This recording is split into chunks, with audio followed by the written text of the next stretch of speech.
Оставката од шефот на протокол во Министерството за надворешни работи била лажна информација, тврдат од ВМРО ДПМНЕ. Според опозицијата, наместо оставка поради скандалот кога беше сгрешено знамето при посетата на словенечката министерка во Скопје, првиот човек на протоколот ќе станел амбасадор во Москва. Вистината е дека директорот добил датум и е унапреден за амбасадор во Москва. Неспособноста е длабоко вкоренета во институциите. Како човек кој не разликува знаме, може да представува држава. И според македонскиот дипломатски синдикат, оставката била лага, зашто не постоело нешто како оставка од државен службеник. Според синдикатот, функцијата амбасадор во Москва ќе ја преземе за една недела, а дури биле купени и картите пред да се случи скандалот. Од синдикатот побараа оставка од првиот човек на Министерството за надворешни работи. Каква е таа оставка од државен службеник? Такво нешто не постои. Дали измислил некаков механизам за депонирање оставки на државни службеници? Малку ли беше срамот со телевизиски презентерки и деца на јавни лица на високи дипломатски и конзуларни позиции во странство?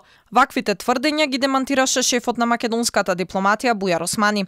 Тој вели дека информацијата за тоа дека не е поднесена оставка е лажна вест и отистанувало збор за еден човек од синдикатот, а не за став на цел синдикат. Шефот на протокол побарал да биде разрешен по скандалот поради морални причини, а пак за амбасадор во Москва бил назначен пред да почне војната во Украина, а во меѓувреме бил назначен за шеф на протокол.